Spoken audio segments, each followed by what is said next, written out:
In today's video, I'm going to talk about training when you're not feeling your best. So at the moment, bit of a sore throat, nothing serious, but I don't exactly want to be shifting heavy tin. And equally, am I going to miss out from not doing it? Strength tends to hold for at least 2 weeks. And to be honest, I've had sessions where I've not trained for a month and my strength hasn't really gone anywhere. So if you've taken a long time to build it, it's not going to disappear in a matter of weeks. Equally, what I would say is if you're well enough to train, but not well enough to train the capacity you'd like, take the loads right down, turn it into more of an aerobic sessions. This means strict rest periods, the load comes right down. So here's a couple of options that I'd like you to consider.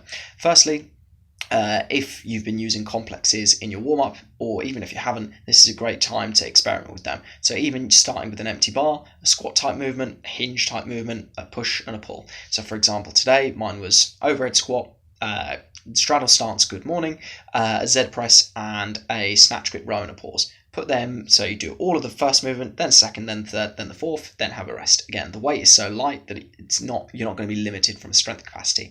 Another one is to do a single at your 50% of your 1RM on something like a squat, so a lower body movement, and then immediately jump into a single at 50% of an upper body 1RM, so bench press, and you just yo-yo between those two singles for 8 minutes. Now obviously at 50% you're never going to be limited by strength, but it is a nice aerobic hit. It's enough to keep you moving and enough to feel like you've at least moved to feel better about yourself without compromising whatever sessions you've got coming up. Again, strength tends to hold quite a long time, whereas your sort of aerobic system or just general work capacity will decrease at a much faster rate. Equally, if you need a session just to keep you moving, then I'd recommend either complexes with a squat, hinge, push and a pull, or the 50% 1RM stuff where you alternate between reps for 8 minutes. Give it a go, let me know how you get on.